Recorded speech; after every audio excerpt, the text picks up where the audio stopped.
Hello, everybody. Welcome into the NBA Front Office Show. It's Friday. You know what that means. Front Office Friday! Back to school edition. Back to school edition. Yep, the kids are going back to school. Studio Stu is back in action here, getting right in the way. It's that time of year, everybody. That time of year. I am Trevor Lane. If this is your first time joining the show, if you're checking in from our X accounts or something like that, welcome in. Please make sure you do subscribe over on the YouTube channel, The Fearless Keith Smith, with me as always. Keith, are you excited about back to school? Disappointed? Like, how do you process kids going back to school? Yeah, I thrive off my routine. So this is getting us closer to back to routine. It also means we're that much closer to the NBA season coming back around. So I'm excited about that. But yeah, in general, I'm not I do like being able to just kind of go about my day without concerns of car line and all that other stuff. But it is what it is. So, here we are. Well, you're in a situation where it won't be too much longer till your daughter's just driving herself. Yeah. Huh? Yeah. By the end of the school year. By the end of the school year. Yeah. Mine already picked up the kid germs from her first week back at school. It's never fails. Never fails. All right. Let's go into somebody's questioning that I called you the Fearless Keith Smith. I don't know. It just sounded good. I needed a tagline, and I went with I'll take it. I went with it. I have a lot of fears. I don't like heights. Okay. At all. Like terrified of heights. Like to the point where, so like bungee jumping, you're out? Oh, 100%. I would never, ever do that.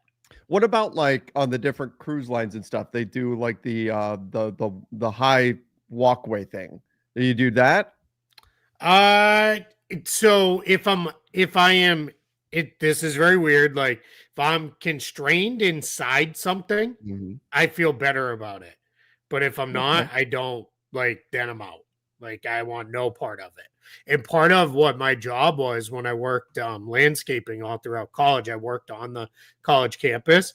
And in the winter time, we had to shovel snow off the roofs because they're flat roofs. So you don't want the extra weight on the roof. So we would have to go up and push the snow off the edge of the roof. And I hated doing it. It was one of the worst things for me. I bet. But I guess exposure therapy to try to conquer that a little bit, I guess. I hated it though. Yeah. I don't like Ferris wheels. I don't like any of that stuff. Okay. So the Tower of Terror? Tower of Terror, I'm okay. Because I'm in a building. So that part I don't mind going way up in a skyscraper or anything. That part doesn't bother me. I have no issues with flying, none of that. It's just, if I feel like I'm outside at all and could fall off easily, then I'm out. Okay. All right. So the almost fearless Keith Smith then. Believe it or not, this is an NBA show. We are going to talk basketball. It's also August. So yes. that's part of it here as well. But let's get into some of your questions. By the way, if you're coming in and you're joining us live, you guys dictate this show. You throw in your questions, your comments. That helps to spark this. We do have a super chat here that we're going to get into.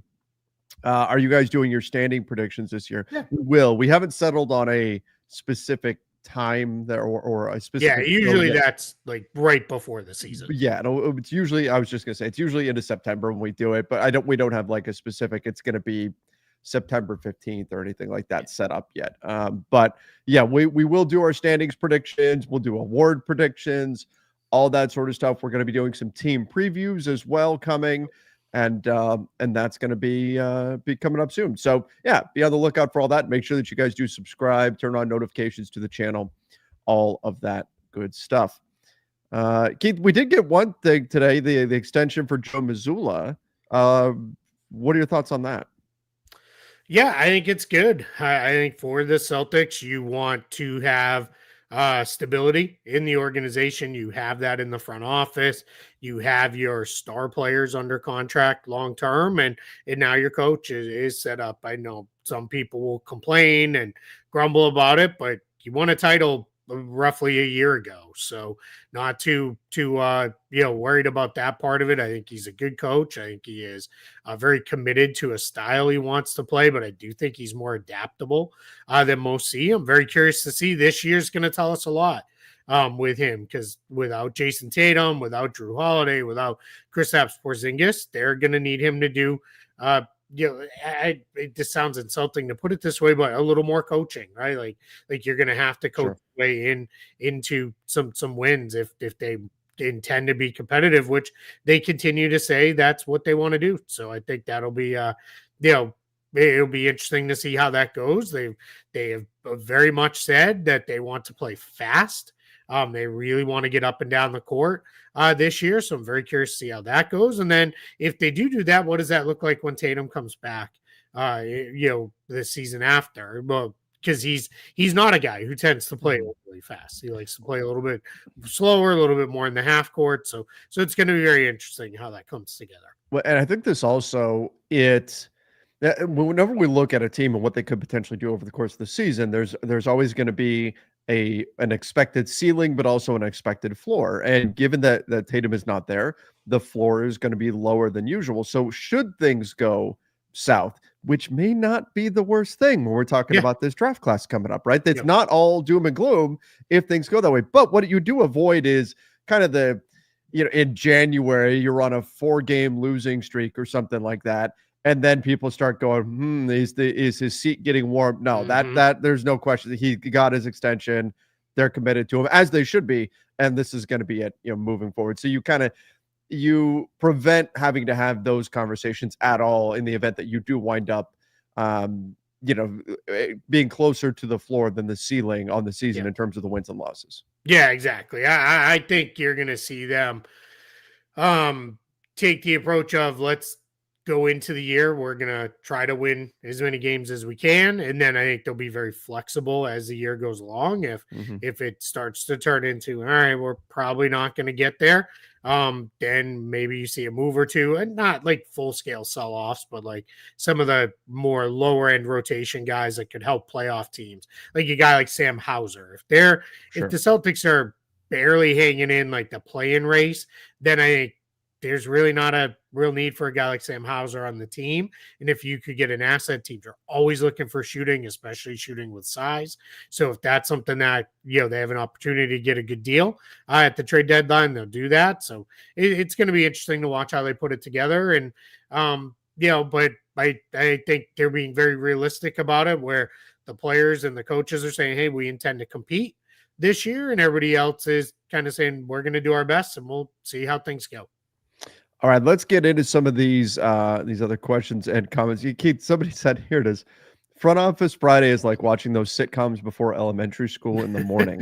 It just feels great. For me, it was, I don't know if it was before elementary school. Maybe it was junior high or something, but Saved by the Bell was always on right before I would head to school. Yeah, I don't remember what station it was on, but it was on. And so I remember watching that one before I'd head over. I was a Sports Center kid. So like Sports Center went on in the morning. But I was also, it's very weird, very different from when I was an adult, or when I was an adult. I guess I am an adult. You're not anymore. Sometimes that's in question. But I am now like an early riser, and I am up very early, and I drives my wife and daughter crazy. I hop out of bed and I'm ready to go. I'm instantly. Do you do loud stuff around the house? No, I'm pretty quiet for them, but I don't need a lot of time to ease into the day and I wake up and I'm ready to go. They don't neither one of them talks in the morning. They're don't talk. If they were big coffee drinkers, they'd be the typical don't talk to me till I've had coffee people. But when I was a kid, especially in junior high and high school, I slept right up until it was time to get up and go. And I was throwing crap in my bag before I went. But yeah, I now I'm up and ready. But yeah, but I was a Sports Center kid. I would turn on Sports Center, and then the bottom line, right? You just be watching to see your score that you were waiting on, and good luck if you don't miss it. Yeah. Right? Yeah, because then it's and then I remember multiple times being we can't leave yet. I gotta see what the score was. So yeah, there it was. Now you can just ask it. You don't even have to type it in. That's You can it. just ask your phone, "Hey, Yep. who won this game?" Yeah. Like, it's Yeah. crazy the Yeah, world that we live in. exactly. Now there's all this Or AI and the stuff. dot or whatever. Yeah, right.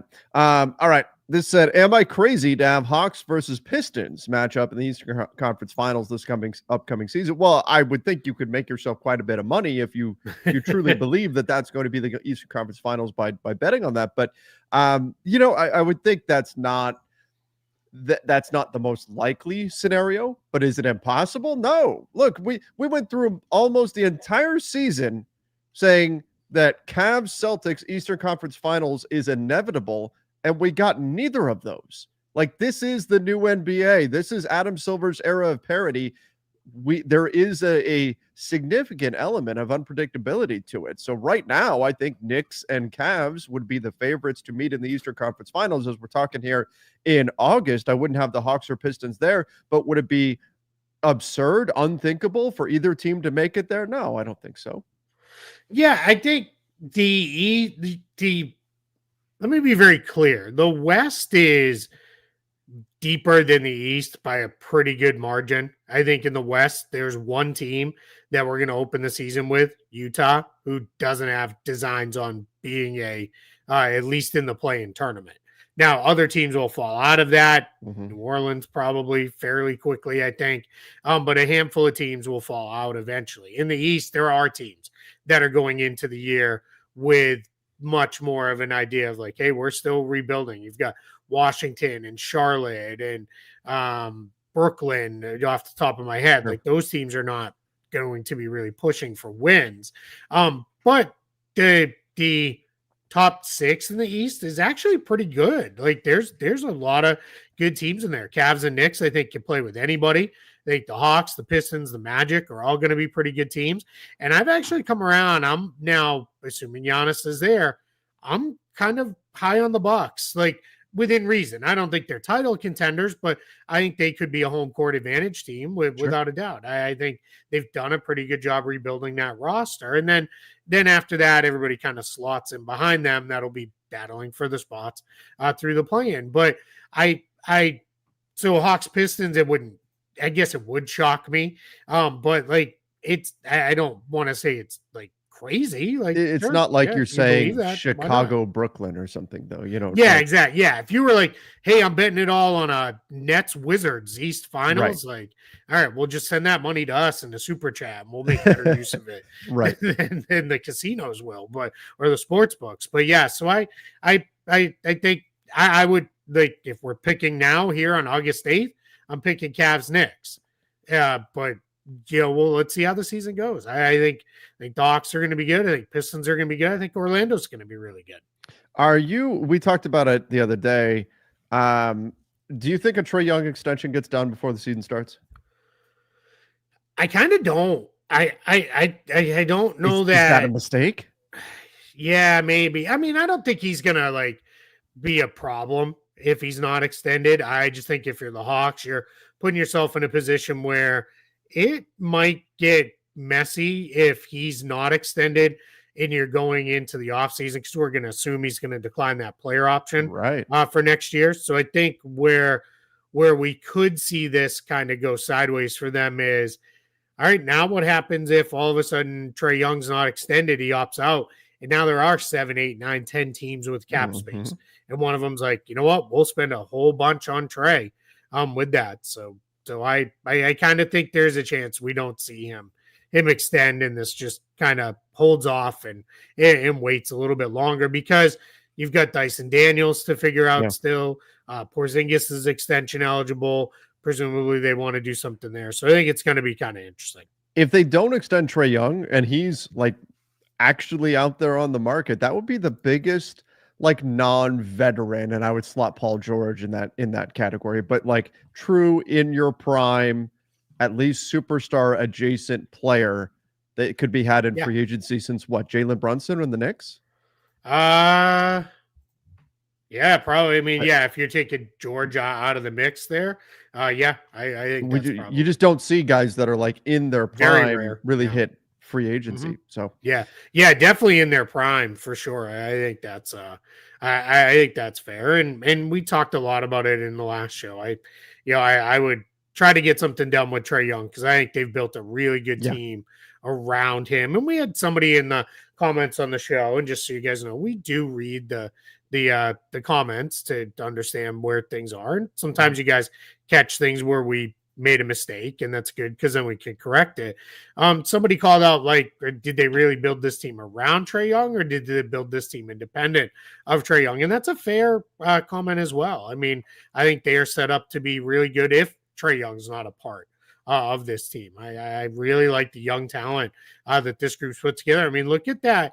The page you have up right there on Spot Track. Porzingis is 30, Kennard's 29, and nobody else is older than 27. Like, this team is set up to be pretty good for a pretty good run, especially as those younger guys mature and get better. I think it's fair. The way I look at it is like this, Keith. If you were to replace Trae, any number of point guards would also fit with this team. However, this is the kind of team you have to have around Trae Young in order for him. So was it built specifically for Trae? No, I could slot another point guard in there and still be successful. But if I'm going to be successful around Trae, this is the kind of team in terms of the wing depth, the defensive switchability. You've got multiple options at the big now. This is the kind of team that I have to have in order to be successful around Trae Young. So that's the way I look at the Hawks. I think it is built around Trae until it's not. Yeah, I agree. And we'll pull this because this will end it on this topic. Imagine if they don't extend him, he makes all NBA and suddenly 300 million. Yeah, that's the other risk you have is with these guys. It is in a position where there are challenges with that. In all NBA, we saw a little bit of it this year, but with the rules where guys might not be eligible due to games played requirements, we might have some wonky all NBA things. It could be a situation where, like, Trae Young is like the 23rd best player in the league, but a bunch of guys are not eligible. So now he slots into an all NBA spot. And that could be something that's happening. I'm only using him as an example because this is who we're talking about. But we are going to see that where some guys are going to be like, man, that guy was more like the 20th best guy, but he got an all NBA nod because 7-8 guys weren't eligible to be on the team. So I think that becomes a little interesting to monitor. And I think teams have to be very aware of that as they make decisions on extensions and the like. Yeah, absolutely. Absolutely. And it's just another thing to keep an eye on here as we move forward is what will that look like? I do think there's a pretty good chance that Trae Young will lead the NBA in assists. He did it last year, and he did it pretty comfortably. So if the Hawks finish as like the 3 seed or something in the East, which isn't unheard of, isn't impossible, Trae could very well make he could play 75 games. A few other guys play 60, and there you go. Yeah, right? Absolutely. Yeah. If I had to make a prediction right now, I would absolutely predict that he leads the league in assists. I think this is the best team he's had around him as far as offensive talent goes. I think there's a lot of guys who really fit well with him too. I think him and Porzingis are going to be a really good match together because of Porzingis' ability. He can obviously go up and catch a lob, but the way he loves the pick and pop game, that's going to be big. There's other things that can happen where you get a team cycling, right? Where it's Porzingis pops, so you got to send a guy to him, and then you get Johnson or Risashake on a corner cut, and there's the lob at the rim. And Trae's one of the best lob throwers in the game, so I'm pretty excited to watch the Sox team this year. All right, let's go here. In just one Lakers question for me: if they waive and stretch Maxey, how much could they offer Horford? It would still be a veteran minimum. Yep. Because that's the only exception they have left to use. Yep. Yeah, and that's got nothing to do with how far under any hard cap they would be. That's simply all the Lakers have left to offer in a signing situation. Obviously, trades could be different, but and clearly there's not going to be any kind of sign and trade because Boston would not do that because they don't want any money back. And that would also cause the Lakers all kinds of issues because then you're first apron hard capped or I guess they're already there. They're already first apron hard capped. Super messy because you'd be trying to take in money. So So they're 1.1 million below the first apron right now, and I do have that. This is not an uncommon question. I've got many people who have said like, well, okay, but if they were to suddenly have $6 million below the first apron, then they could give Horford 6 million. No, that's not. They still need an exception because they're over the cap. They've already used their biannual. They used their full mid-level in order to sign first Marcus Smart and DeAndre Ayton and Jake LaRavia. So that's where they're at. What do you think the extension number for Christian Braun will be? Yeah, I mean, I love that we're getting a bunch of different questions about different teams today. This is great. Somewhere in the range of 18 to 20 million. That's what I was thinking. Yeah. That's probably about right. Might seem a little high, but Christian Braun is a good starter. Good starters generally get 20-ish million in that range. Maybe the Nuggets are a little more conservative because you do still have to have a good chunk of change on the books, and you're going to have to figure something out with Cam Johnson and Nikola Jokic here pretty soon. So I wouldn't shock me if it went as high as 25 million, maybe. Once you start getting beyond that starts making me a little more squeamish on where are we going with this? Are we going to go right back to where you were, where you're capped out and dealing with the aprons and everything else? But I would not have an issue with that. All right, let's go here. One thing I don't understand is why many people want to reward a team. Well, my light over the corner said it's disco time here. There we go. That one's been having an issue. I'm gonna have to reorder that one, I think. Yeah, it's dead. All right, well, it's gonna be party mode for the rest of the show, I guess. Yeah, look at that. Look at that. It's trading and signing a free agent is also a way to build a team. Why not reward trading well and signing free agents well? Keith, I think you're rewarded by winning. Well, yeah, you get rewarded but I think what we're talking about is there's been conversation about, well, why are teams punished if they draft well? Shouldn't there be some sort of like their contract only X% of it counts towards the cap, and as a way to reward teams for drafting well, and then we don't see teams having to divest of these players that they drafted and developed, and now it comes time to pay them, and oh shoot, we can't because second apron, and now we're gonna have to trade away guys we don't want to trade away. So I think that's where this is coming from. Yeah, and so for me, I think it's a matter of sometimes free agency is just having cap space at the right time. Like it's not, yes, there is plans in that, but there's often times when it wasn't anything you really did to kind of get there. Like maybe you planned out, all right, we want to have cap space because of these free agents. And I don't want to, well, you already got the free agent. Now we're going to give you this. Drafting well feels like there's scouting and all that goes into that. You build this out, you make the pick, you develop the player over a number of years. I think that's the bigger piece. It's when you are trading for someone or you're signing him as a free agent, you're acquiring, a better way to put it, acquiring a player that was developed by someone else. Yeah.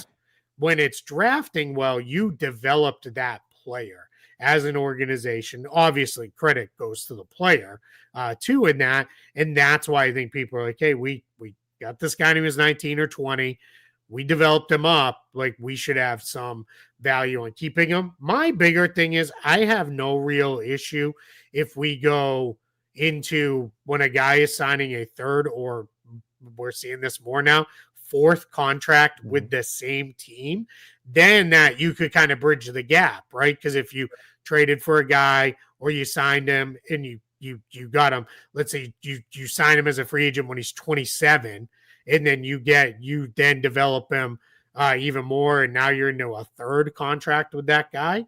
Yeah, I have no problem with giving a little bit of a break to the team there. And I think that's going to be something that will be discussed. Yeah, I think if it were to be something where it's just across the board, hey, if you draft a guy, then his cap hit is less than what it would be normally. Yeah.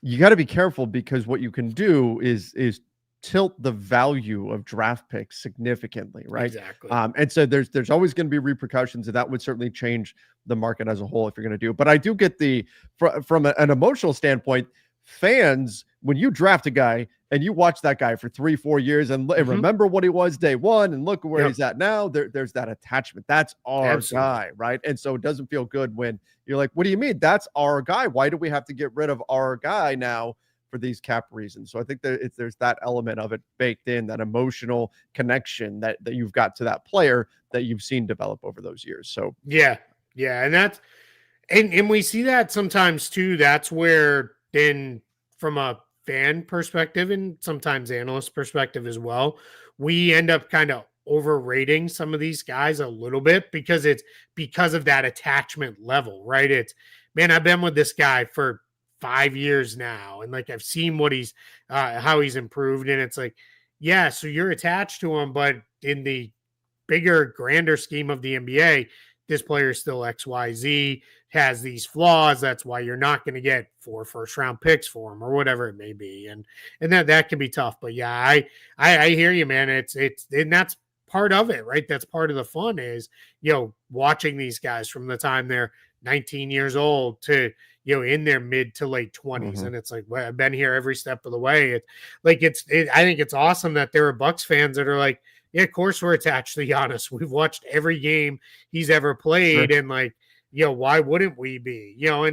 And sometimes that one's easy because it's Giannis, but sometimes that goes further down the roster, right? It might be a guy who's never going to be better than like your 6th or 7th man, but it's like he's still our guy. Like, and I still love him, and I'd love to have him there. So that's where it's just is very interesting.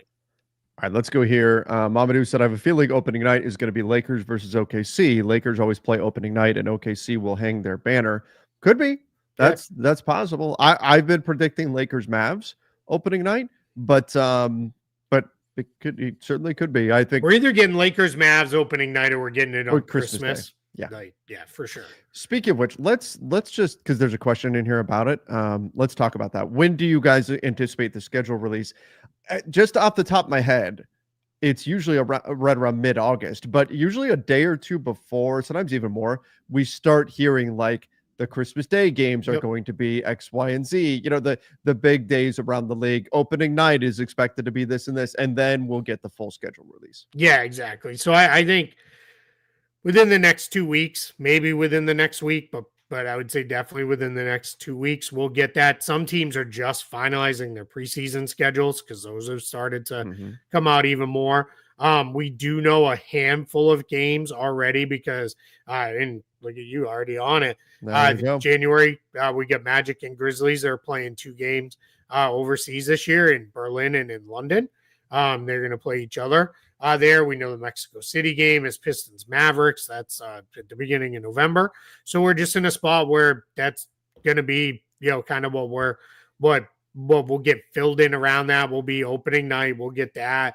We'll get Christmas. I think they usually do MLK Day because that's become like a big showcase day for the league. I'm curious to see what they do because we got to remember 2 new TV partners this year.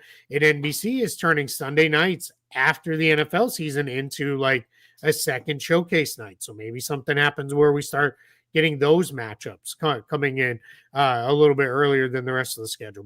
But my guess is sometime within the next couple of weeks, we'll have the whole thing. Yep. And I'll certainly, for the Lakers side, I'll break down the whole schedule. Keith and I will talk about some of the marquee matchups here on this show. We will have it all covered. Yep. How likely is Trae to walk for nothing? I'm sure he wants to win and get paid, but what contender would outbid the Hawks? Well, that's where there's so much unknown, right? We don't know what everything is going to look like a year from now. Sure. Obviously, things can change significantly, but off the top of my head, like what teams would go after a Trae Young? That's where things get a little bit tricky. What team looks at their roster and says, we are a max salaried Trae Young away from really making a run right now? And that's where perhaps that gets it. Like, had they not traded for De'Aaron Fox, maybe I could have named the San Antonio Spurs, but They traded for De'Aaron Fox.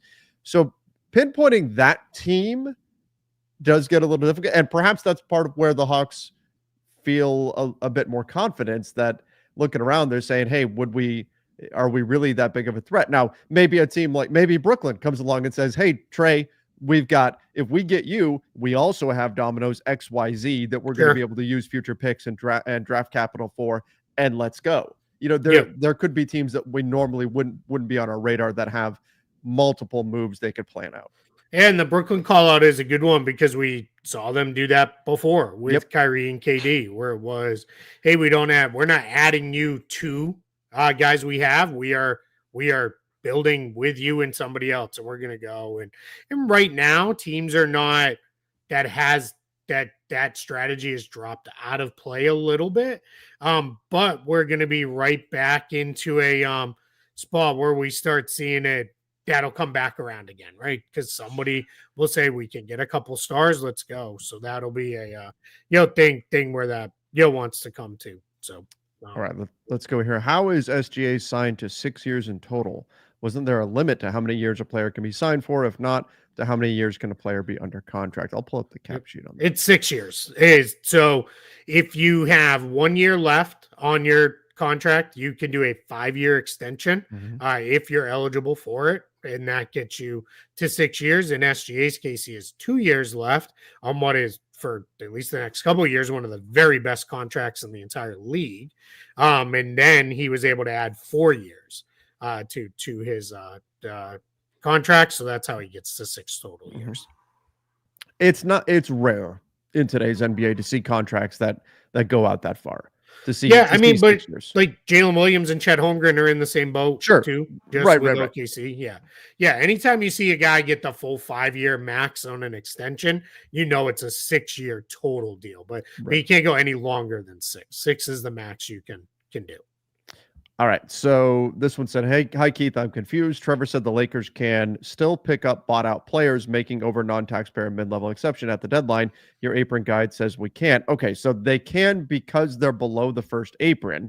They can't because they're not far enough below the first apron. Like if you were to pick up a player that was making more than the non-taxpayer MLE, so let's say it's a player making $20 million, gets bought out, a team like the Lakers or anybody else picks up that player, you'd be hard capped at that first apron. That doesn't matter for the Lakers because they've already hard capped themselves at the first apron like 5 times or whatever. Like they're capped there. The issue for them is not so much creating that hard cap. The issue for them is the amount of space they have beneath that hard cap. So they are eligible to pick up a player if they have the space to do so. They don't have the space to do so right now. The other thing is you got to take the hard cap component out of it. Any team, so for example, Cleveland right now, right? They are way over the second apron, so they're not hard capped, they're just way over.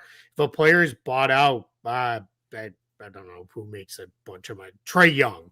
Sure. I'm just making it up. But Trae Young gets bought out. The Cavs can sign him. That rule is in place when the regular season starts. Correct. That is not an off-season thing. So once a regular season starts, you can you can't do players if you're already over the apron, first apron, or obviously the second. You cannot do anything beyond that. Does that guy's made more than the non-taxpayer on their previous contract? Right, and that's he said at the deadline, so that was why I went into the season. But yes, that's an important distinction though.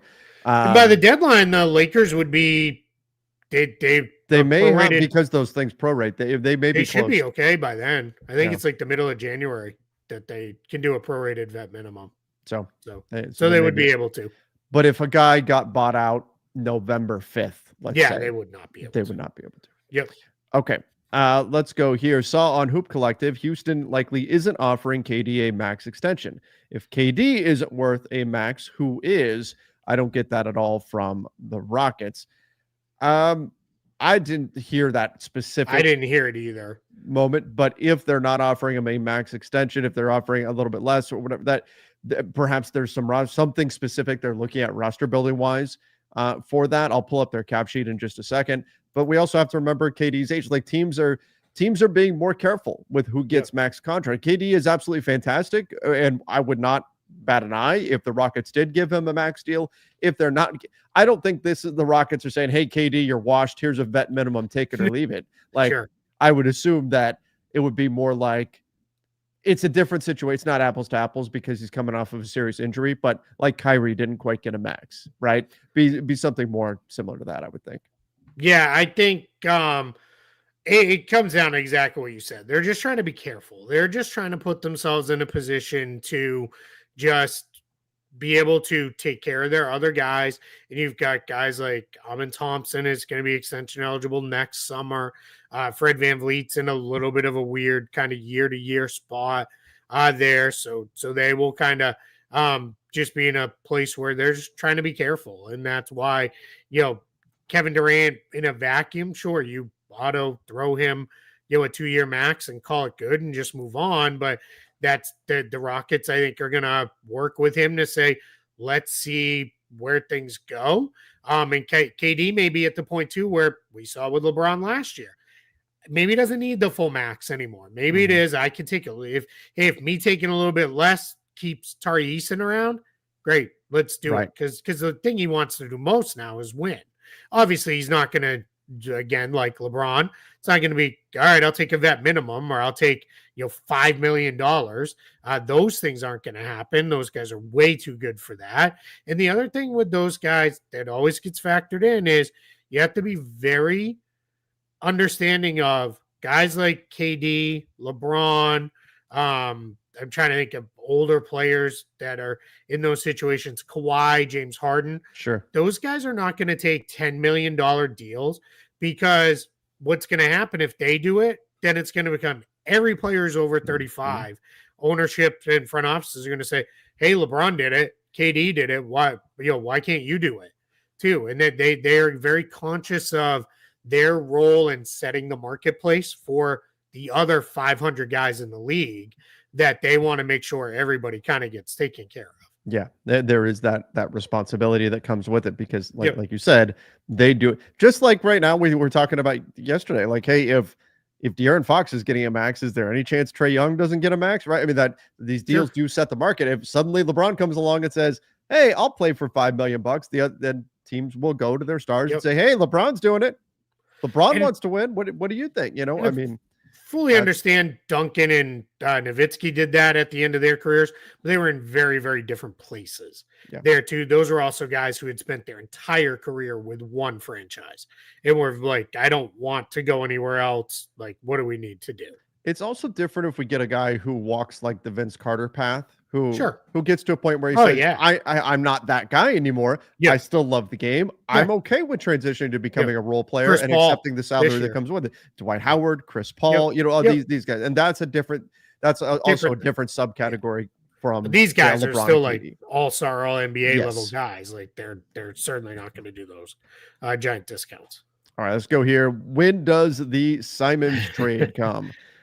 Before the season or at the deadline? I don't, we'll see, right? I think for the Celtics, we're now in range with Boston of being out of the tax entirely, which was kind of unthinkable when the offseason started. They're barely above the first apron. I don't think anything will happen with Simons going into the season. I think he will be on the roster, and then let's see where it kind of goes. One thing is, again, to go back to what we said before, they intend to be competitive and try to win. So they kind of need him. You need his scoring on this roster because your only real kind of pure scorer right now is Jaylen Brown. The next best pure scorer on the roster outside of Simons is probably Peyton Pritchard, then Derek White, because Derek White's still much more of a playmaker who can also score. That's not going to cut it. You're not going to be very competitive with Simons. That's a different thing. And I think and I don't know if Drew here is a Celtics fan or not, but a lot of Celtics fans, I think, are in a position where I don't think they understand how good Anthony Simons actually is. Because I think what they've been told is, well, this move was made for salary reasons, which it was, and he's not a good defender, but he's still a 20-point per game guy on pretty good efficiency because he's 26. A pretty good shooter. So I have no real issue with that. Yeah. And he's young. I mean, you want to give it. There is something to be said. I know everybody wants to do everything now. Do it now. Make it all happen. And if you're not doing it right now, the animals portion of the show. You've got Stu and I've got Tatum over here pushing his bone and wants to be pet. I just had to free him. He got his claw hooked into my chair here. He was down below it. I'm like trying to free him. So now he's coming up to say thank you for releasing me. I trapped myself. Anyway, so Anthony Simons, he's a good player that people want things done now. Yeah. But sometimes you want to go into the season with what you've got and then reevaluate and then get a sense of where you're really at. And there's value to that. If the right move is there now, you do it. But if not, there's value to going into the season with with the group and seeing what's what. Guys, we just so people know, we didn't necessarily skip any super chats. We're gonna get to them. Yeah, we're getting there. As a Cavs fan, I don't think Mobley and Jared Allen can coexist during the playoffs because neither could space the floor consistently. Sure. A stretch power forward or Jared Allen. So if you're going to get a stretch 4, I would assume then the goal is to move Evan Mobley full-time to the 5. Do you like that idea for the Cavs? I don't mind it, especially in a playoff situation. I don't necessarily want Evan Mobley playing the 5 all year long. Yeah. I worry about him holding up. There's a little bit of Anthony Davis in there, right? With Evan Mobley. Sure. We're a little bit of a slighter guy.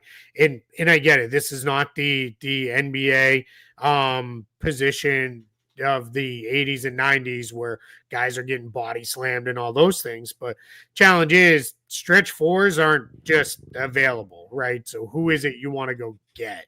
That would be what you're going to have to figure out with that. So I think that's where the Cavs are going to be in a position to say, let's be a little careful here. Like, we're not just going to give away good players. I think, too, their move last year for DeAndre Hunter, that gave them a little bit more lineup versatility, where if you are in a playoff series where, all right, we need to close a little bit smaller with Mobley at the 5, you can absolutely do that now. Better than you could previous. Yeah, I would agree with that. And I'm not totally out on the Allen and Mobley combo at this point. Yeah, I'm not either. I think they can be successful with it if the opportunity is there. The problem is it's got to be the right guy. That's the 4, and it's got to be a high enough level player for it to really make sense for Cleveland to do it. Yep. All right, let's go here. Keith, please explain why a Adou Thiero has $0 value. He doesn't anymore. Has it changed now? I'll pull that up. Trevor said it's because the actual figure isn't yet available. It was to discourage holding out. Yeah, it's actually neither one of those. So what happens when you use the second round pick exception on a player? They count for 0 until we're after July 31st. On August 1st, they now count into the calculations towards the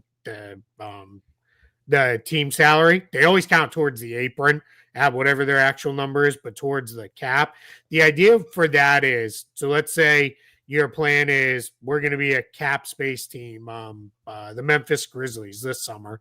We're going to use cap space to renegotiate and extend Jaren Jackson Jr., but we also want to use the second round pick exception to sign our guy, and we want him to play in Summer League. Well, if you're the player, your kind of reply to that is going to be, hey, like, I'm not playing in Summer League unless I'm signed. And so what they did was they created a little bit of a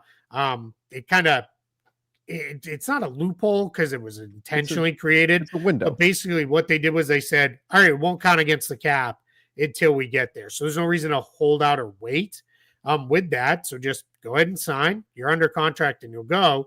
And then on August 1st, you'll count against the salary cap. So when there's zeros. Now, guys like Marshallonis, Kaluma, Davis, and Dixon, those guys all count as 0 because they are on training camp contracts, Exhibit 10 deals. Those do not count against the cap, the tax, or the aprons unless they actually make the roster out of training camp. So we just reflect them as 0, but they're a league minimum contract equal to the same amount as Thoreau, and it kind of goes from there. And that's what I meant by the number's not in yet. That's what I didn't explain it in depth, but yeah, the number wasn't put in because of all the things we did talked this about. One already. This was about Trae. That's right. Thoughts on Devin Booker to Detroit for Osser, Ivy, and more? Get out from under my desk. I mean, I think the Suns are right or wrong. The Suns are of the mindset that they are building around Devin Booker. He is their guy. They want him to play his entire career in the desert, and that's what they're going for. And Devin Booker has said wonderful things about playing in Phoenix as well. And maybe he winds up being the next guy to spend his entire career with one team. So this doesn't seem like the type of thing Phoenix would be looking to do. I think Phoenix should be looking to do this type of, like, I would do, but from all the messaging from the Suns, this doesn't sound like this is what they'd be doing. Should Detroit do something like this? Too much. Honestly, I wouldn't mind this for either side. I think for the Suns, this makes a lot of sense. You get in two really good young players who can be part of what you're building as you build back up. Because clearly, you trade Devin Booker, you have fully reset things. And then from Detroit's side, yeah, Booker would be a really good fit, I think, with Cade Cunningham and crew, and that would lift the Pistons. If we want to start talking about Pistons in the East Finals, that would be a way to get there. And I think they've got the salary structures as it stands today to be in a position to support his contract without a whole lot of worry there. So, but I'm with you. Phoenix is not trading. They have no interest in trading Devin Booker, and he doesn't really seem to want to go anywhere. So we'll see where it goes. I think Devin Booker is it's weird to use this as the example because of what did happen and how poorly it went. But I feel like he's going to be like the next Bradley Beal, where it's going to be like years of he should want traded, he should want traded, and it just never happens. And then maybe, when he's in it's too late, mid-30s, that's when we finally see it. Well, that certainly sounds sunny and and happy for Phoenix, but yeah, they're going to build around Devin Booker here moving forward. All right, let's go to this. Joe Hendry here says, why do I feel like teams are hesitant to pay players in the 30 to 40 million range, but they're fairly sure of players north and south of that range? This is something I've been thinking a lot about. And Keith, you and I talked about it a bit the other day about just roster building around the NBA and how teams do have to be careful with their salaries. I think it's a question of, to me, when I'm looking at signing a contract, it's a question of what's the percentage chance that a player outperforms the contract versus underperforms the contract. And I think those guys that are like just below all-star level that wind up getting like 40 million bucks, the odds of them outperforming that contract, they outperform it. And then you could say they could be like the second guy on a good team if they were to outperform one of those like a $40 million contract. And the odds of them hitting that kind of ceiling versus all the room beneath that you've got for a floor, especially when you add in the injury situation, I think there's more room for downside unless you really feel like the guy has the potential to be moving up one tier. There's just not as much. Like, for example, if you sign a guy to a veteran minimum, your floor is right there, right? Like, okay, it's a veteran, but he could outperform. He could perform at the level of a mid-level exception guy, and then you've got great value on that.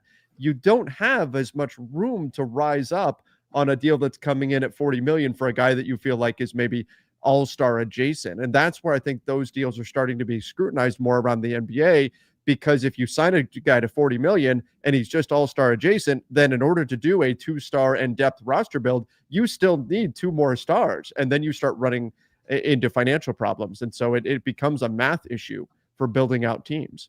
Yeah, I'll flip it a little bit to the player side too, especially on the high end range here of 40 million. That's very close to a max. And if I'm a player, if you're willing to go there, just give me the max. Like, why are we going to mess around over $6 to $10 million? Like, just, if you're willing to pay me close, now that'll continue to stretch out. And, it's not to make a cheesy joke, but like 30 is the new 20, right? And 40 is the new 30. Like that's where that'll all be as we kind of go forward with this. But I think what's very, teams are going to be extremely cautious of. A lot of it depends on what do you have coming in line. So if you're a team where it is in a couple years, I've got to max out players X and Y. Do I really want to spend a lot of money on player Z, or would I rather take 40 million and get 2 $20 million players, which right now is going to really help me a little bit more. I think teams are really, really looking at depth. Yes. Like, depth is what you're going to see teams push. I've said it before. I'm going to continue to repeat it.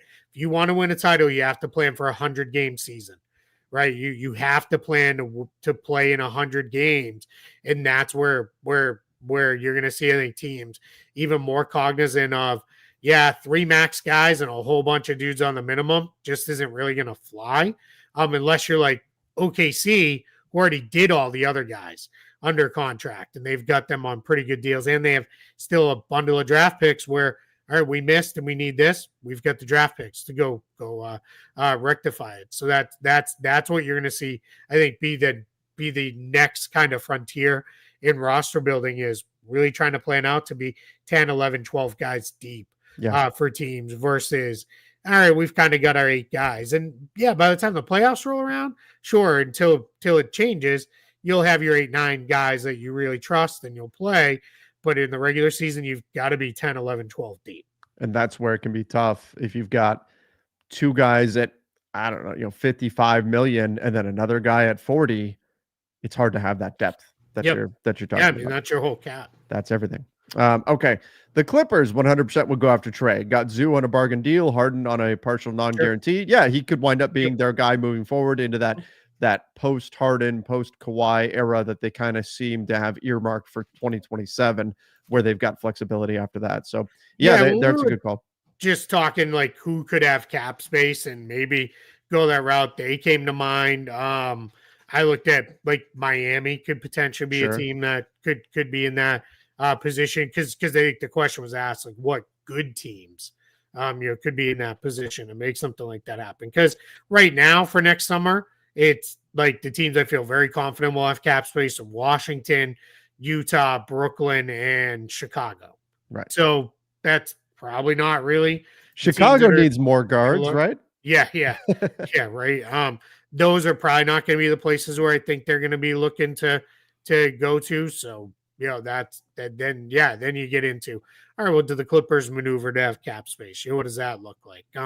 I think kind of now with the Lakers having Luka locked in, I don't think you're going down that path. No. Even if the Lakers have cap space, that doesn't make sense. Yeah. You would really struggle defensively to put together the right guys around them. But there are going to be a couple of good teams, I think, that'll position themselves to have cap space and could make a run at a guy like Trae Young. Especially if it's kind of a field of dreams. If you build it, they will come type situation. If teams look and they go, wow, okay, this guy is legit going to be on the market, teams will maneuver to clear cap space for that. That's it. Like part of when people talk about how free agency this year was a bit of a dud, there wasn't a lot of big names out there. And we also say, well, there wasn't a lot of cap space out there. Well, there wasn't a lot of cap space out there because there's not a lot of players out there, right, on the market. And the other thing is true too, where players also looked ahead and went, yeah, I'll take that extension rather than be a free agent in that summer where there's not a lot of cap space. So it's just, around and around we go. Yep.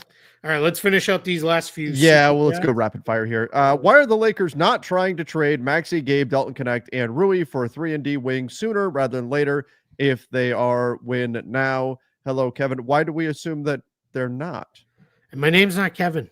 He's joking, but why do we assume that they're not trying? Yeah, it takes 2 to tango. Yeah, I mean, I from my understanding, if the right trade was there, they would make it. Yep. So that tells me the right trade is simply not there. Maybe teams are not interested in that package. Maybe the Lakers are wanting more for that package than what they can get.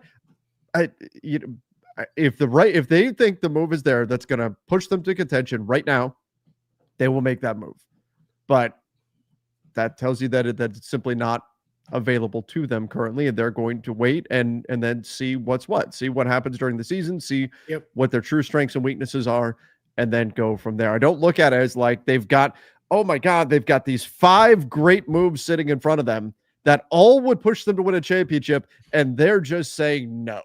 Right? No, like if the move was there, they would make that move.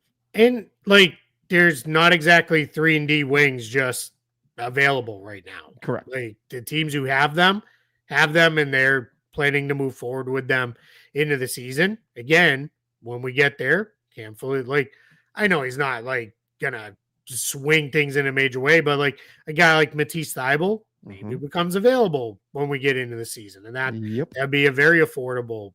I mean, he has hit his threes in Portland, so and the defense is obviously still there, and that's somebody that's you don't even have to give up everything to go get him. You're probably talking, I'm just spitballing, but Maxi Kleber in a couple seconds probably get something like that done. But right now, Portland's intending to try to win, so they're going to hang on to Thybulle for now, and then we'll see where it goes. You go up a little higher on the list, sure, then it's going to cost you a little bit more. But yeah, I mean, I think this is Boston made a trade a couple days ago, but that was a salary dump and a move to get off some salary. You're just not going to see major trades made generally in the month of August. All right, let's go here. I know it's early, but what is the re-signing Ayton situation looking like? Another Malik Monk. Thanks, guys. So the Malik Monk situation, for anybody who's unaware, the Lakers wanted to keep Malik Monk. Malik Monk wanted to stay with the Lakers, but the Lakers were limited in the amount they could spend on him. He was a veteran minimum contract, played well, definitely outperformed that, and then got a big deal from the Kings that the Lakers just couldn't touch. They didn't have enough flexibility to do so. The difference is the Lakers do actually have a pretty decent amount of flexibility built in to an extreme in terms of they could be a cap space team. They could be a way over the cap team, depending on some of the decisions that they make next summer. So if Ayton, everything goes great and Ayton breaks out and he's this incredible player, there is some flexibility there to actually hang on to him. Now, that might impact some other decisions on their roster, but it's not necessarily a Malik Monk situation where, oh my gosh, all we have is the taxpayer MLE to offer him, and some other team with the full MLE is going to come along and give him that, and then he's gone. And his cap hold is also small enough that the Lakers could put him in a position where they say, hey, we're just going to kind of keep you on the books on your cap hold, and then we will do our other work around that, and then we'll bring you back and figure it out. And, if that's the direction they want to go in with that, there's a lot of optionality here moving forward because of he's on a relatively small number, and that's assuming that he opts out, right? I mean, right. We always assume Danny LaRue kind of popularized this phrase of with a player option, you always assume the player is going to make the right decision for them. So let's say it crashes and burns and goes horribly. Well, then maybe Ayton just is like, I'm picking up my player option for next year because, that's not waiting for me anywhere else. So that's just, but in general, I think it's probably more going to go the route of let's go. And the reality is, let's be grown-ups. I'm sure there's already been conversation had that were around, hey, here's what we're looking to line up to do. Because what would be really good is, hey, we got you this year for $8 million. Next year, just using his non-bird rights, I think it's like 9.7 they could bump him to. And then what the Lakers can do with Ayton is, all right, now we have your early bird rights, and now that opens up a lot more. That we can do down the line with that. So, all right. I got one more question in me because the dog is hungry. It is time. He's like, come on, man. I've been crazy today. All right, let's go here. Why haven't the Nets officially signed Sharp yet? That's just to keep their flexibility open. Sharp, Williams, and who's the other guy that they're signing? That's it. Slip in my head. No, there's one more. We got to get him added. Ricky Council is going to be signing on as well. It's just to keep the cap space. So what they're going to do is they are going to give Sharp or Williams, who are both signing very similar contracts. One of the two is going to get a portion of the room exception. The other guy will get some of the remaining cap space, and then they'll kind of go forward from there. Yeah. Yep. All right, everybody. If anybody wants a golden retriever, reach out and I'll put him in the mail because he's driving me nuts. Tatum says that's it. Your show is over. Yeah. Appreciate all of you for joining. Trevor's got a rave to get to. So apparently that's still going on. I got to figure out that situation. Thank you, everybody, for joining the show. Make sure you do subscribe right here to the channel. Till next time, see ya and stay safe.